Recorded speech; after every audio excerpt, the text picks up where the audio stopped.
this chapter, linear model for classification.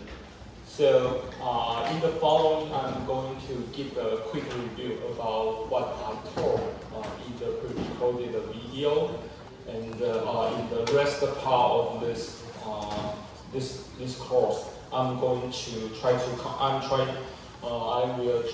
complete this chapter, linear models for classification.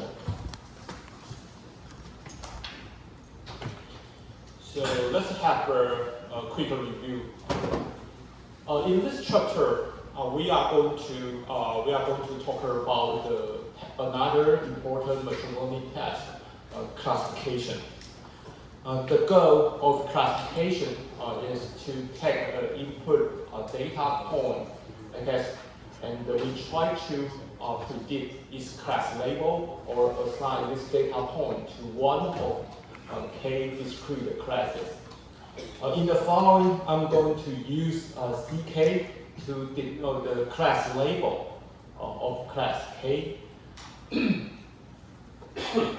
The goal of classification is to make class label prediction. More specifically, for learned classifier, we are going to divide the input space, the whole input space in this example, into several decision regions. One region for one particular category. So take this example as an illustration. In this example, the input space is a two-dimensional space, dimension 1 and the dimension 2. This is a two-dimensional input space. For classification, there are data of three classes, class blue, class red, and the class black. So there are three classes. The goal of classification is to divide the input space into three disjoint decision regions, one for each class.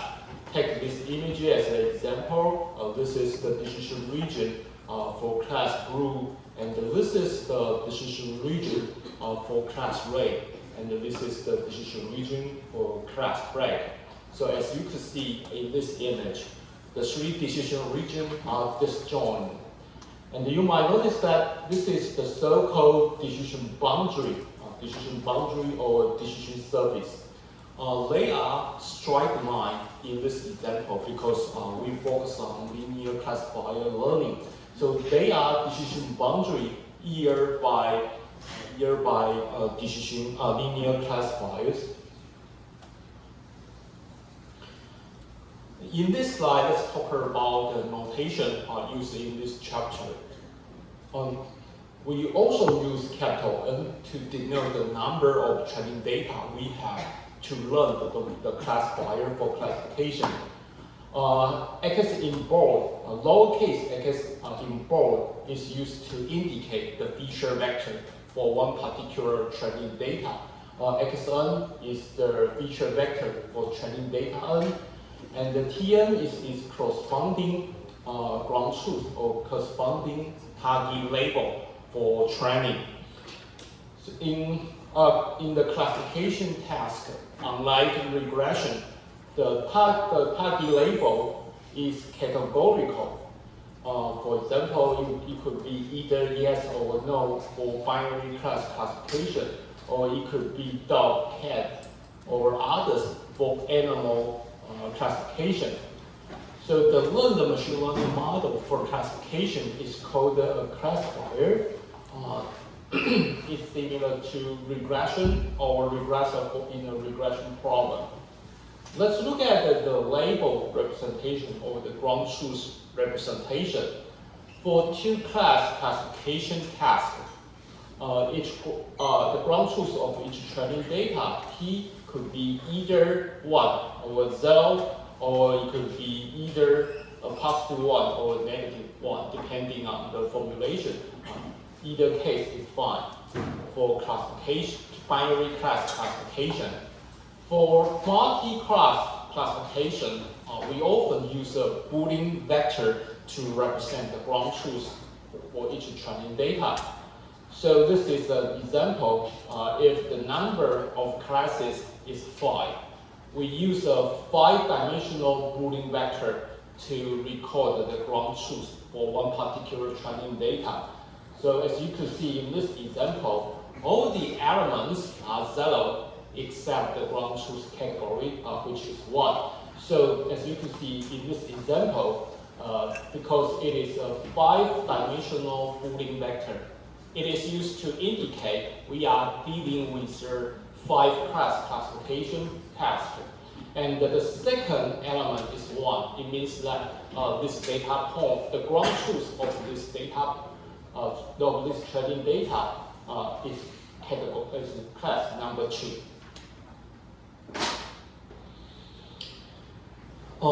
In this chapter, we are going to discuss 3 types of linear classifiers, including discriminant functions, generated approach, and discriminated approach. In the recorded video, I have specified several representative methods for discriminant function. For examples, linear discriminant, K-class discriminant, D-squared solution for K-class discriminant, and the D-shell linear discriminant. I introduced several representative discriminant functions in the recorded video lecture. So in the following, I'm going to give a review about discriminant function, and in the rest part of this lecture, I'm going to discuss the 2 approaches, generated approach and discriminated approach. Both of them leverage probability theory to construct the corresponding classifiers. So what is the difference between generated approach and the discriminated approach? It depends on this equation. This is the famous Bayes theory, and we consider 2 sets of random variable. One is the training data, or one is the data point, and the other is the classes. So from the viewpoint of classification, our underlying goal is to predict this posterior probability. So as you can see, this is it is a conditional probability. P of CK, P of the class K, given one particular training data or data point X. So what is the meaning of this conditional probability? That is, given a data point X, we would like to know the probability distribution over classes. Okay, so this is the posterior probability. This is what we want to have for classification. In generated approach, they leverage Bayes theorem. This is the question of Bayes theorem. We don't directly formulate a posterior probability. Instead, we formulate the so-called likelihood and the prior. We know posterior is proportional to likelihood multiplied by the prior. If we can formulate likelihood and the prior, we can calculate posterior probability. So this is how generated approach carry out classification. On the other hand, discriminated approach directly formulate posterior probability. They ignore likelihood and the prior. In most cases, discriminated approach are more compact and are more powerful. Okay, so in today's lecture, we are going to talk about representative method for generated approach and the discriminated approach. 这边我用中文讲一次我们在就是因为上周我出国，所以我是录制了这个3段的影片然后供大家学习的就是这个linear discriminant 的 function。那这个章节呢，我们主要会探讨这3种主要的方法去建造这个线性的分类器。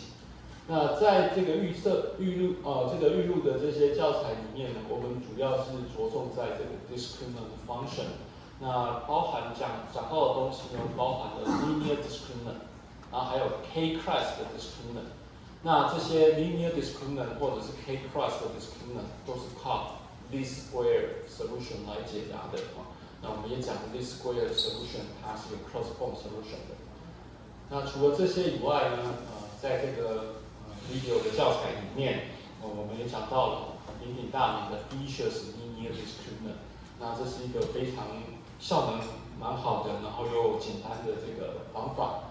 那等一下呢，我会快速带过去复习一下这个 discriminant function。那今天的重点呢，应该就是下面2个。那也先跟大家打一下预防针今天的课程应该是这个学期课程呢用到的数学最多的一次了那因为不管是 generated approach 或者是 discriminant approach， 它都牵扯到几率，然后它都牵扯到这些对这些几率的微分最佳解这样那这2个方法最大的不同呢，就有点是像这个 regression 的方法一样那我们的目标实际上，我们的目标呢都是我头文笔指到的这个条件几率。我们要做分类的时候呢，基本上我们是给定一笔资料，一个 x， 一个 feature vector， 然后我来预测它到底是哪一个 class。例如说它是 class 1的几率是 0.2， 然后 class 2的几率是 0.8， 所以我们最后呢，最终需要的目标呢，我们是想要这个几率就是这个所谓的 posterior， 给一笔资料，然后去判断它的这个在不同的 class 上面的几率分布。那这个我们也是把它称作 posterior。那因为贝氏定理的关系所以我们有这个数学式。那既然呢这个你可以看到分母的地方呢，它跟 class 无关，也就是说不管是属于哪一个 class， 它都有共同的这个分母。不管这个 ck 等于1或 k 等于2 k 等于3，不管是哪一个 class， 它都的共用的这个同样的分母，所以这个东西呢大家都可以把它消掉。也就是说呢，这个 posterior probability 它是正比于这个 likelihood 乘上这个 prior。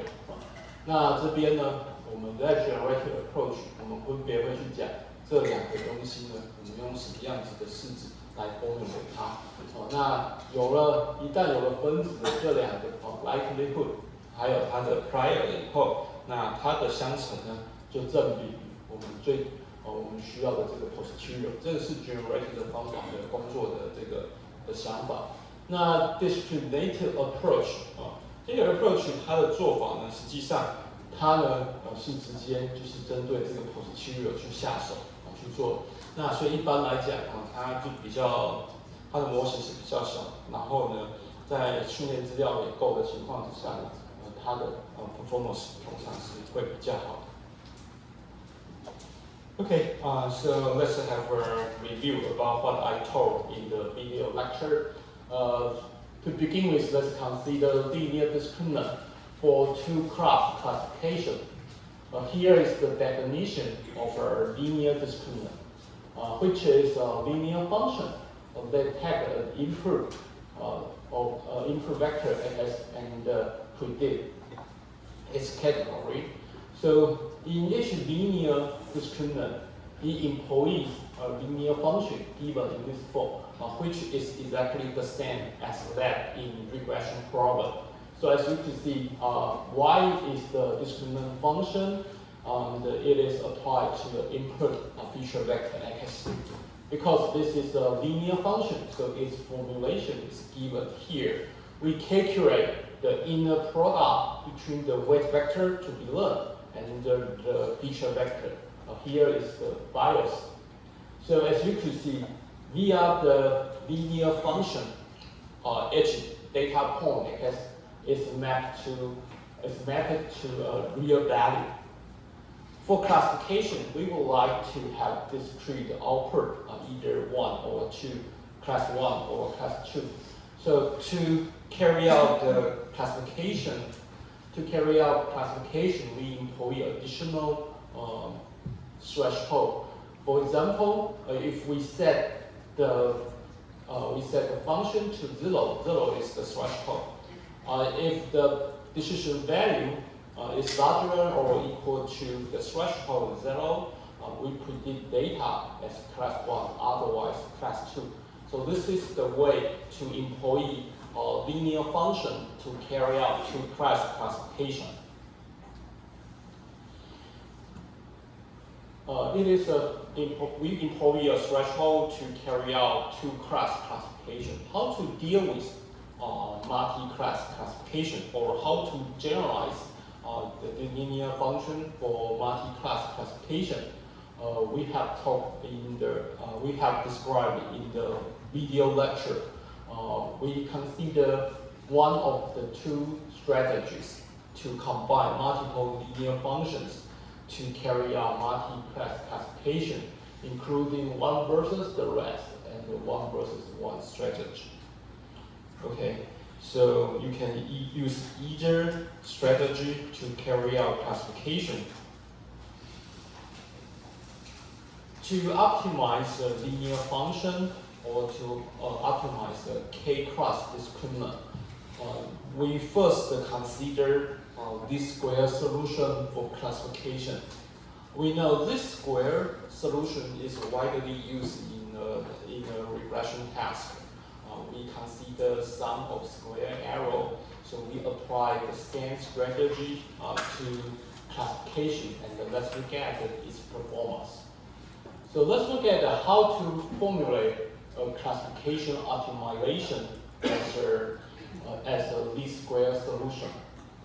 So after some derivation for each training data point, y in bold is used to indicate multi-class linear function. So y of x is a real value vector. Its dimension is the number of classes, one element for each class. Above t here is a ground truth label. It is a Boolean vector, and its elements are 0 except the ground truth element. So we have two vectors here for one training data.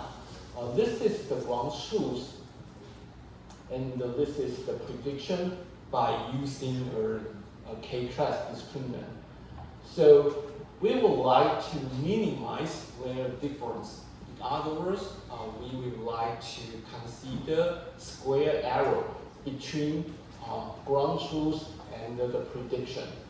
This is for one particular training data.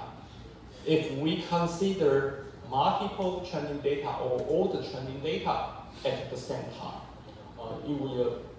we can formulate the sum of square error by using this equation. In the video, I have specified how to prove that this equation could be this equation is the sum of square error. So I skip this part. So since we can formulate it as a least square formulation, we optimize this error by using the same optimization technique. That is, we set the derivative with respect to the optimization variable to 0. We get the corresponding solution as indicated here. 这边这一页如果用中文复习一下的话，就是说，我们在第一个版本就讲说我们怎么样去解分类的问题。因为我们上一章是讲 regression， 那 regression 呢，它常用到的这个目标函式呢，就是呢你预测出来的结果，以前是回归出来的结果，这边是分类出来的结果。你分类出来的结果呢，要跟你的 ground truth， 要跟这笔资料的 ground truth 越接近越好。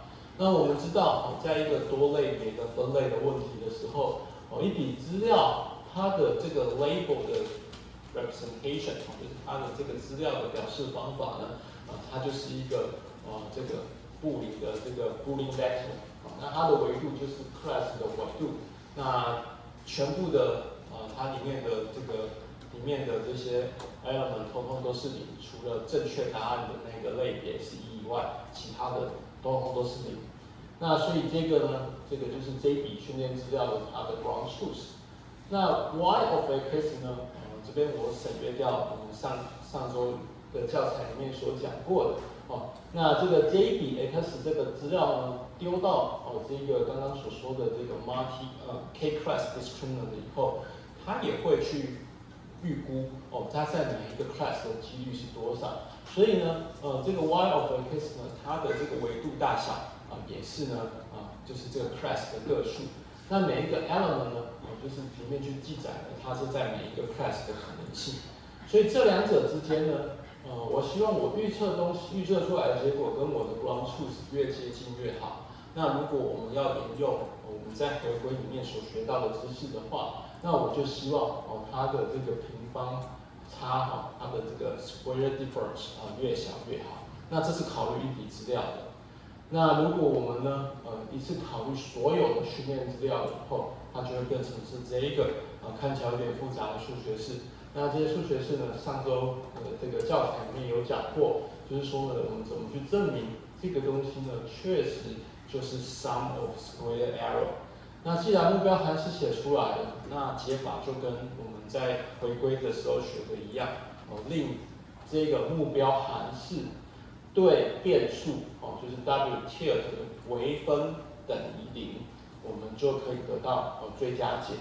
那所以呢，它的最佳解就写在这边它是一个所谓的 closed form solution。So after using this square solution to we obtain a classifier. So we use this example. We use two examples to illustrate the performance of the least square solution. So in this figure, we consider the first example, the first data set. It is a two-class classification task. Let's consider two linear classifiers. The first one is obtained by using this square solution. Its boundary is given in magenta here, the straight line given in magenta.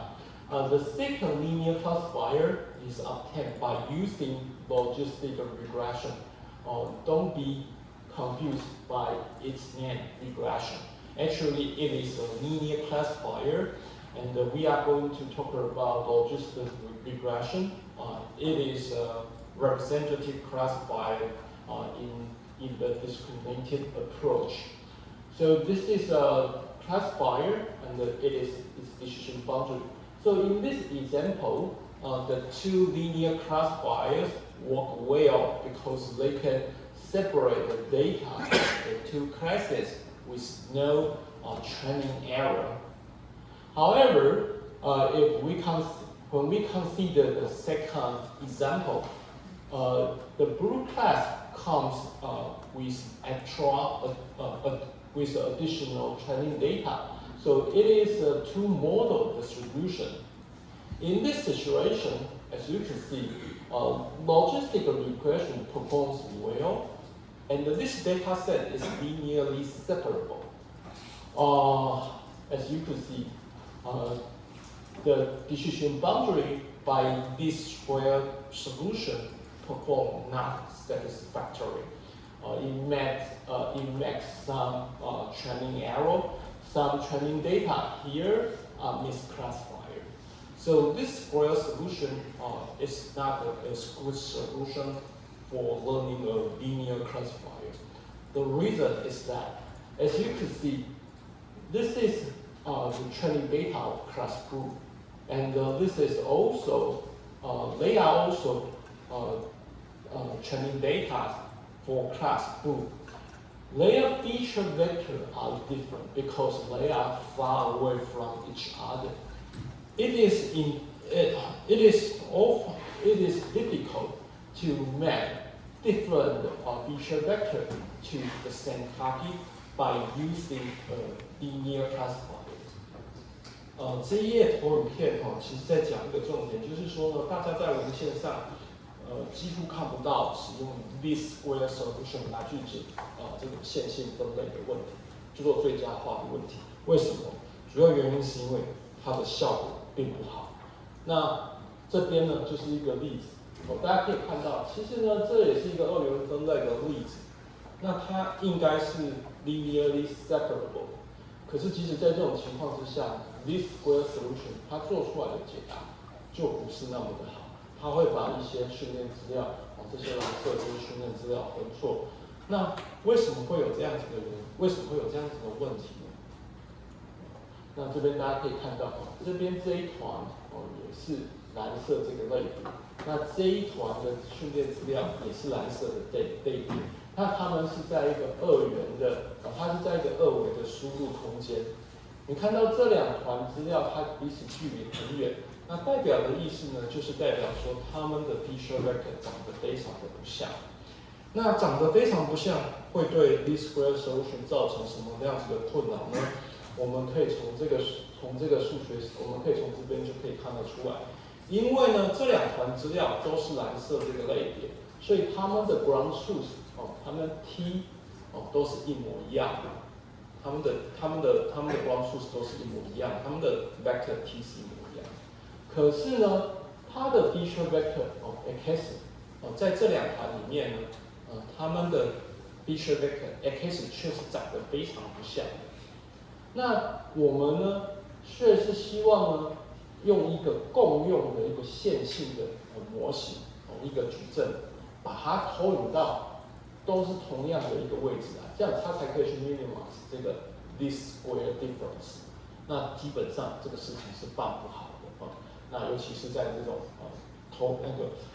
就这个mapping power 有限的这个情况之下，所以这个要求其实呢并不是一个好的做法，它并没有办法让这个资料如果有 outlier 或者是它的分布很分散的话，这个 least square solution 它并没有那么强大的 fitting power。So according to the previous example, we notice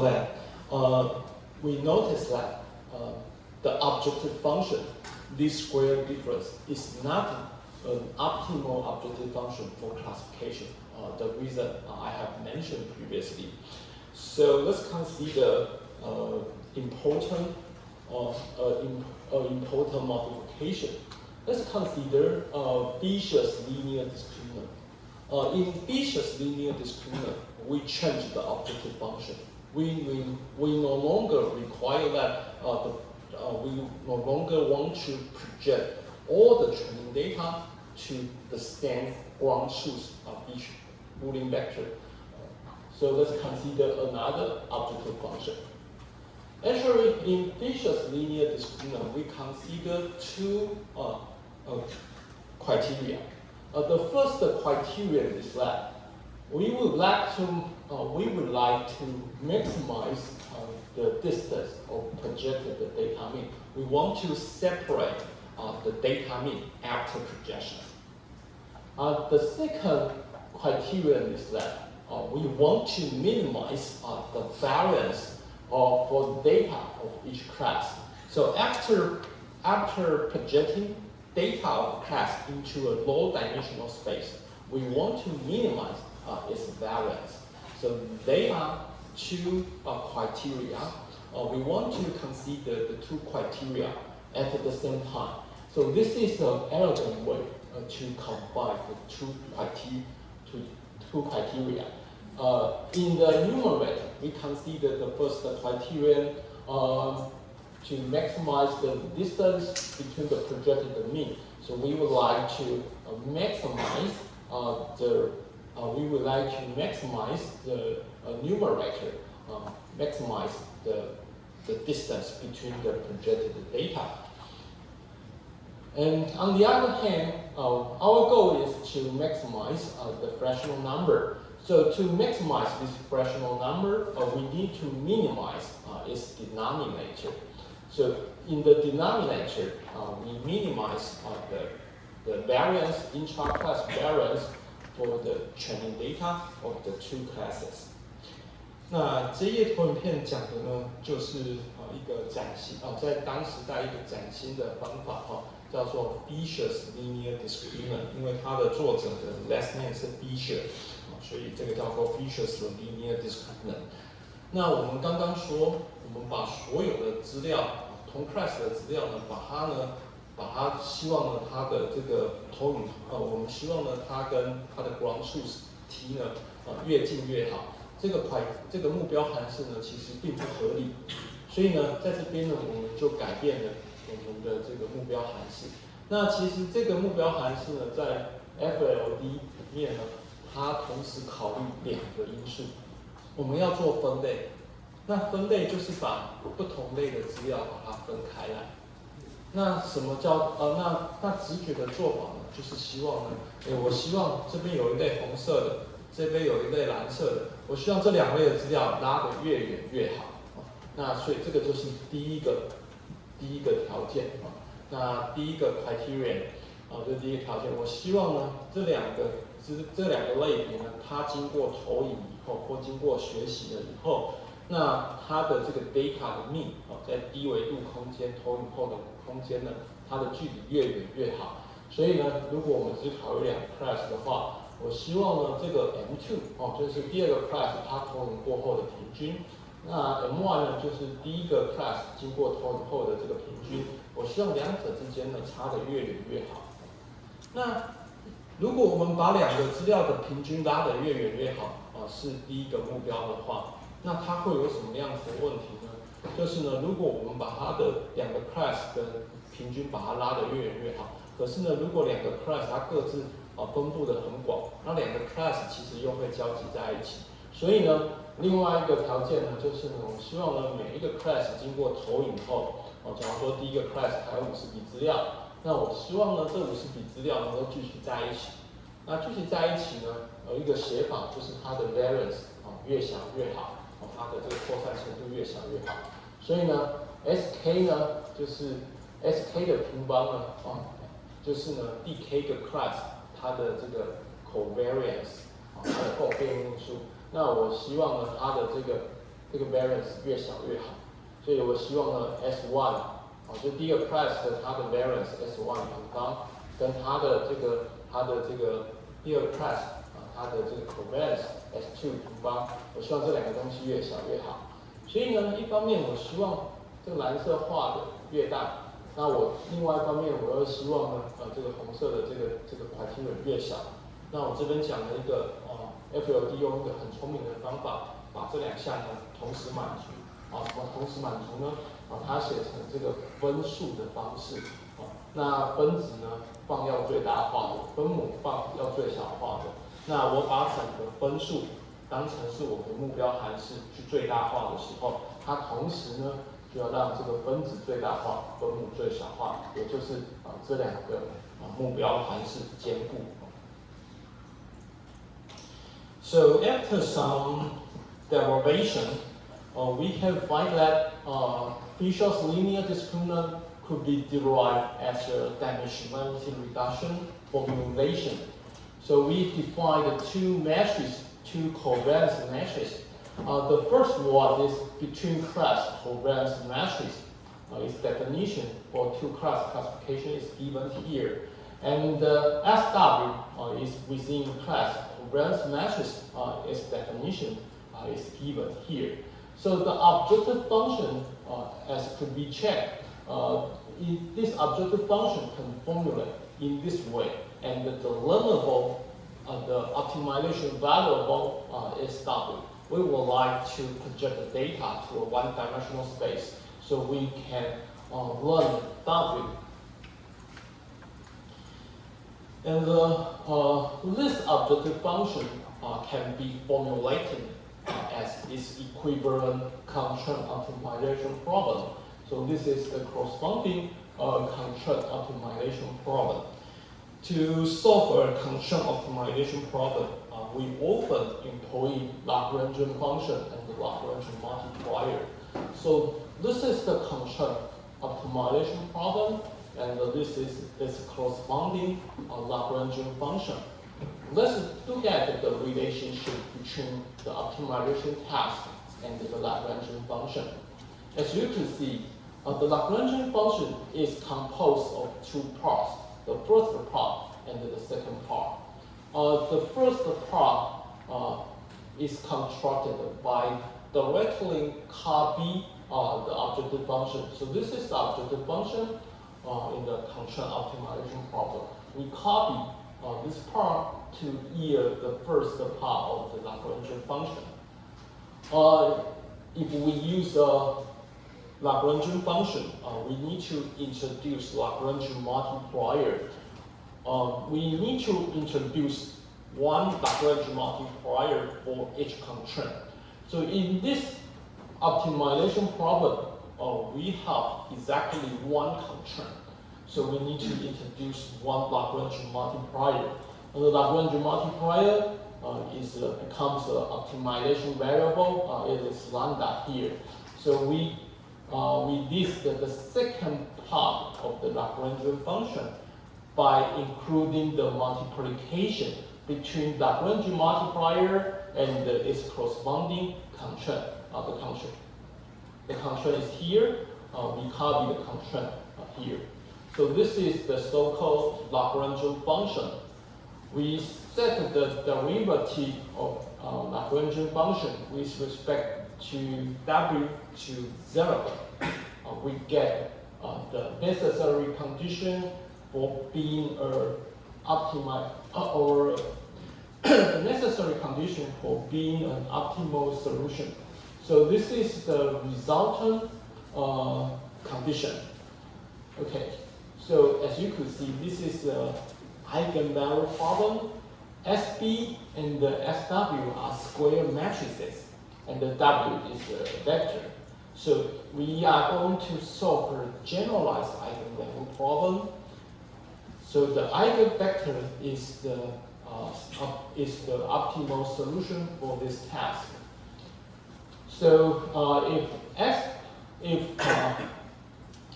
SW is invertible, we can reformulate this equation to our eigenvalue problem.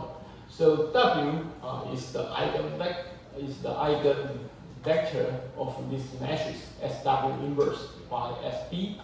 So we can solve the optimization task by solving our eigenvalue problem. 这个也是上个在这个 video lecture 里面所提供到的哦。那因为时间的关系，所以我那个地方呢比较没有讲到中文。其实你可以看到哦，就是说呢，我们通常在解这种有条件的最佳化的问题的时候，我们常常会用到的技巧呢，就是这个Lagrangian function 或者是 Lagrangian multiplier。那因为受限于这个课程的时间如果你对这个基数有兴趣的话，那你可以看一下那个textbook 的 Appendix 1，那它里面会讲这个 Lagrangian multiplier 跟 Lagrangian function。那为什么它可以用来提供呢？这个最佳解的必要条件那我们这边呢，因为时间的关系，所以我就直接讲它是怎么产生的。这个 Lagrangian function 呢，它的形成的方式呢，就是呢，我把目标函数这个有条件最佳化的这个目标函数呢，把它复制下来变成是第一个部分。那第二个部分呢，就是我看我这边有几个条件，我就加几个待学习的 Lagrangian multiplier 进来。那你可以看到这边只有一个条件而已，所以呢，我就加了一个 Lagrangian multiplier lambda， 那它就变成是一个新的变数，那要是学习的。那我们就是把这个 Lagrangian multiplier 乘上它的 constraint， 把这个移下过来等于0你把这个条件写在这边。那这个呢，就会变成是所谓的Lagrangian function。那我们要解这个最佳解，它的必要条件呢，就是呢，你把它的这个Lagrangian function 对所有的变数微分等于0，你可以得到这个最佳解的必要条件。那我们这边呢，变数是 w 跟 lambda， 那我们暂时呢这边呢，只要先考虑 w 就可以了。所以我们把这个 function Lagrangian function 对 W 微分，那你可以看到这个 Lagrangian function 呢，它是由两个部分、两个特所组成的。那根据这个 matrix calculus， 大家可以发现，其实呢，第一个部分对 W 可以微分，第二个部分对 W 也可以微分，所以整个 function 呢对 W 是可以微分的。令 W 对 W 微分等于0，我就得到了这一个条件。那这个条件呢是最佳解它必须要满足的条件。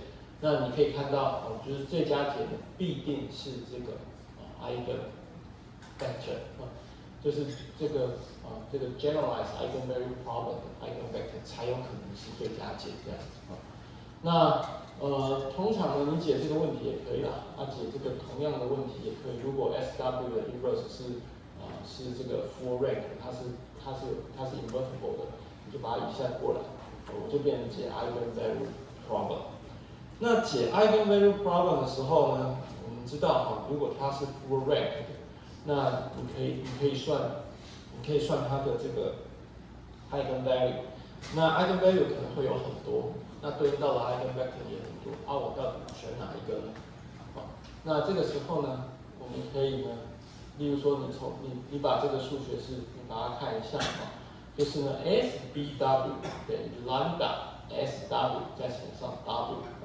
那我把这个 SBW 呢以后面这一串代入那 SBW 就用后面这一串代入。那经过了一些消去的话，你就会发现实际上这个目标函数呢，就是 lambda， 这个目标函数就是 lambda。那我既然要最大化这个数学式这个目标函数，所以我就是找 eigenvalue 最大的 eigenvector那我们就得到了最佳解这样子。Okay, so it is a review about what I taught in the video lecture. So in the following two sections, I'm going to specify the second type and the third type linear classifier. In the second type of linear classifier introduced in this textbook is generative models. We also begin with two-class classification case for the sake of simplicity. So let's look at as the definition. In a generative model, we model the class conditional density or the likelihood here and the class prior. In the likelihood density, it is a conditional probability P of X given some particular class Ck. So this is the definition of the so-called class conditional density or likelihood. Just like regression, we also have the so-called class prior. As you can see here, it is a marginal probability. We just consider a single variable class. That is, even we don't have the training data, we can formulate this probability class prior. So by using Bayes' theorem, we can combine the two types of probability to calculate the posterior probability. So this is the goal of generative model. In the following, I'm going to talk about its formulation. It is a bit complicated. We just have 5 minutes left, so maybe we can have a 10-minute break first. Any question about the first type of the linear classifier?